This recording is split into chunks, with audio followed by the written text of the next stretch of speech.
మరిన్ని వీడియోస్ కోసం సబ్స్క్రైబ్ చేసుకోండి.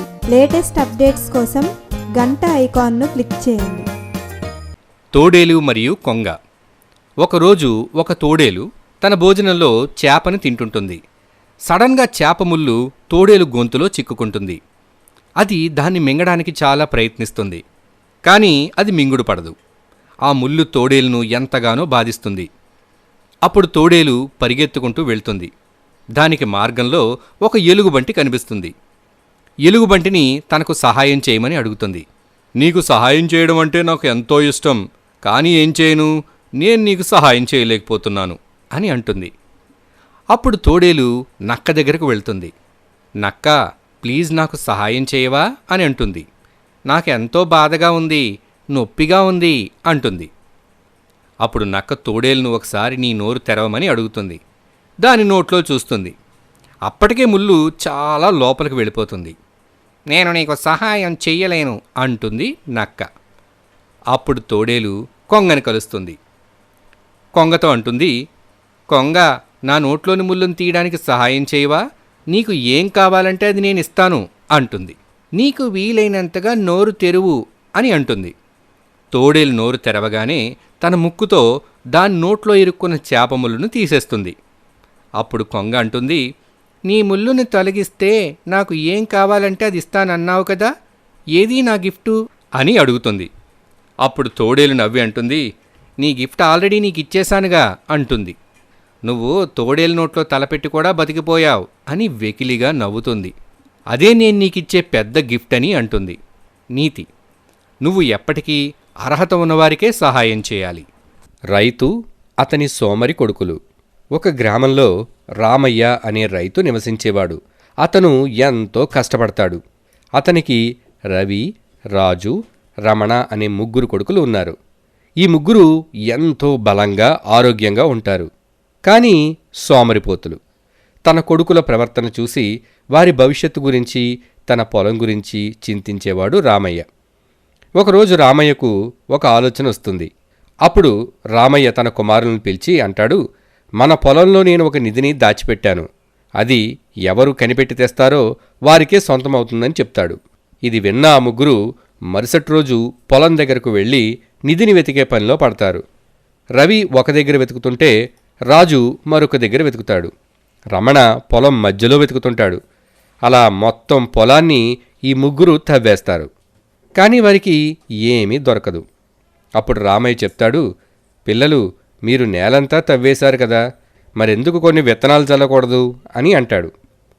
కొడుకులు దీనికి అంగీకరించి విత్తనాలను నాటుతారు. కొన్ని రోజుల తరువాత పంట పండుతుంది. పొలమంతా ఎంతో పచ్చగా మారుతుంది. రామయ్య, అతని కుమారులు ఇది చూసి ఎంతో ఆనందిస్తారు. అప్పుడు రామయ్య, పిల్లలు, ఇదే నేను మీకిస్తానన్న అసలైన నిధి అని అంటాడు. ఆ రోజు నుంచి రవి, రాజు, రమణలు బద్ధకాన్ని వదిలేసి పని చేయటం మొదలుపెడతారు. నీతి: కష్టపడితే వచ్చే ఫలితం ఎంతో ఆనందాన్నిస్తుంది. అదృష్టవంతుడు.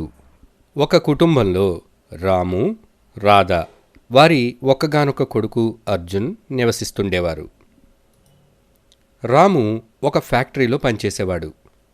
తన కుటుంబానికి కావలసిన అన్ని సదుపాయాలు కల్పించేందుకు అతను ఎంతో కష్టపడుతూ ఉండేవాడు. అర్జున్ చాలా అల్లరి పిల్లవాడు.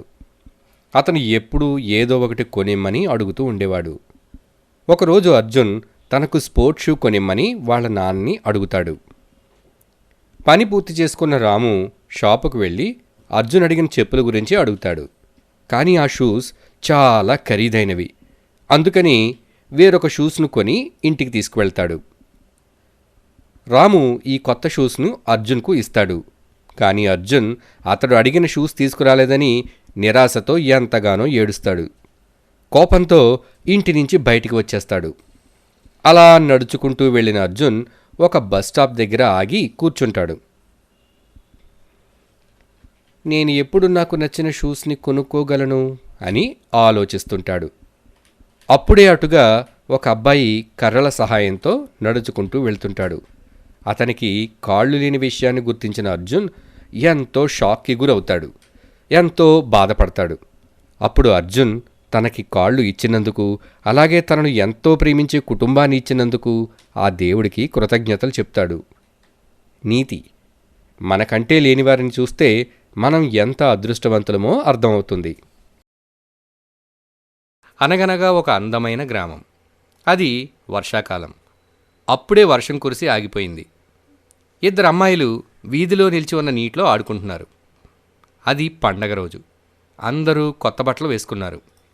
మోన చిన్నమ్మాయి, అంజు పెద్దమ్మాయి. మోన నీటిలో దూకుతుంది. అది మట్టిగా ఉంటుంది. ఆ మట్టి నీరు ఎగిరి అంజు బట్టల మీద పడుతుంది. అంజు ఆ మట్టిని తుడుచుకుంటుంది. అదే సమయంలో అంజు వాళ్ళ అమ్మ అటువైపుగా వెళ్తుంది. తన కూతురు బట్టల మీద మట్టిని చూసి కోపంతో, నీ కొత్త బట్టలను ఇంత చండాలంగా పాడు చేసుకుంటావా అని తిడుతుంది. మోనాయే నా మీద నీటిని చిమ్మిందమ్మా అని అంజు చెప్తుంది. అంజు తల్లి మోనాను కొడుతుంది. మోనా వీపు మీద 2-3 సార్లు గట్టిగా కొడుతుంది. మోనా గుక్క పెట్టి ఏడుస్తుంది. అక్కడే ఆ పక్కింట్లో ఉన్న మోనా వాళ్ళమ్మ తన కూతురు ఏడుపు విని ఇంటి నుంచి బయటికి కంగారుగా వస్తుంది. ఎందుకు ఏడుస్తున్నావని అడుగుతుంది. అంజు వాళ్ళమ్మ నన్ను వీపు మీద కొట్టింది అని మోనా చెప్తుంది. మోనా వాళ్ళమ్మ అంజు వాళ్ళమ్మని తిడుతుంది. ఇక ఇద్దరూ పెద్దగా గొడవ పడుతుంటారు. గ్రామంలో ఉన్న మహిళలు అందరూ అక్కడ చేరుకుంటారు. కొంతమందేమో అంజు అమ్మకు సపోర్ట్ చేస్తే, కొంతమంది మోనా అమ్మకు సపోర్ట్ చేస్తారు. ఇంతలో గ్రామంలో ఉన్న మగవాళ్ళు కూడా ఈ గొడవలోకి వచ్చారు. ఇక ఈ గొడవ ఎంతకీ ఆగలేదు. అప్పుడే అంజు వాళ్ళ అమ్మమ్మ ఇంటి నుంచి బయటకు వస్తుంది. ఇది పండగ రోజు, ఎవ్వరూ గొడవ పడద్దని చెప్తుంది. కానీ ఎవ్వరూ ఆమె మాటలను వినరు, ఆమెను పట్టించుకోరు. ఇంతలో అంజు మోనా ఆ గొడవ గురించి మర్చిపోయి ఇద్దరూ మళ్ళీ ఫ్రెండ్స్ అయిపోతారు. గొడవ జరుగుతున్న ప్రాంతం నుంచి బయటికి వెళ్ళి మళ్ళీ ఆడుకోవడం మొదలు పెడతారు. అప్పుడు బామ్మ అంటుంది, చూడండి, ఆ పిల్లలు వాళ్ళ గొడవను మర్చిపోయారు. వాళ్ళు ఎంతో ఆనందంగా ఆడుకుంటున్నారు. మళ్ళీ వాళ్ళు స్నేహితులైపోయారు. కానీ మీరు పెద్దలు ఇంకా గొడవ పడుతూనే ఉన్నారు. వారిని చూస్తే మీకు సిగ్గువేయడం లేదా అని అంటుంది. అక్కడ గొడవ పడుతున్న వారంతా ఆ పిల్లలను చూసి సిగ్గుపడి అక్కడి నుంచి వారింటికి వెళ్ళిపోతారు. చిన్నపిల్లలు చాలా సులభంగా మర్చిపోతారు, క్షమించగలుగుతారు. స్నేహితుడి మోసం. రామ్ ఒక పెద్ద వ్యాపారస్తుని కొడుకు.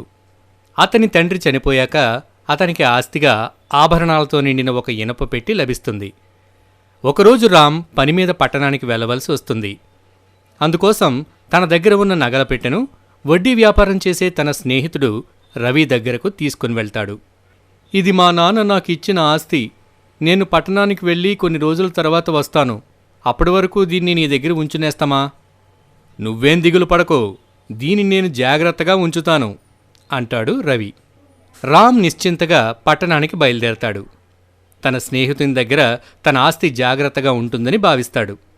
కొన్ని రోజుల తర్వాత రామ్ తన ఊరికి తిరిగి వస్తాడు. నేరుగా అతని స్నేహితుని దగ్గరికి వెళ్ళి తన పెట్టెను అడుగుతాడు. రవి కొంచెం తటపటాయిస్తూ, నువ్విచ్చిన ఇనప్పెట్టెను ఎలకలు తినేశాయి. నేనేం చేయలేకపోయాను మిత్రమా అని అంటాడు. రామ్కు తన స్నేహితుని యొక్క దురాశ, మోసం అర్థమవుతుంది.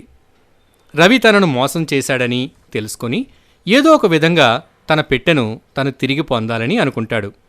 అలాగే రవికి తగిన బుద్ధి కూడా చెప్పాలనుకుంటాడు. కొన్ని రోజుల తర్వాత రామ్ రవి దగ్గరికి వెళ్ళి, రవి, మీ అబ్బాయిని నాతో ఒకసారి పంపుతావా? కొద్దిసేపు మా ఇంటికి కాపలా కావాలి అంటాడు.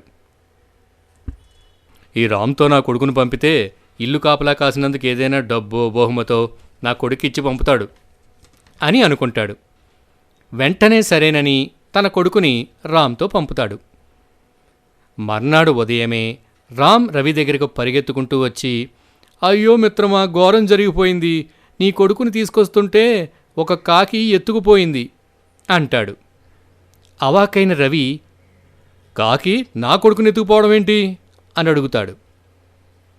ఎలుకలు నా ఇనప పెట్టెను తినేయగలిగినప్పుడు నీ కొడుకును కాకి ఎత్తుకుపోవడంలో వింతేముంది అని అంటాడు రాము.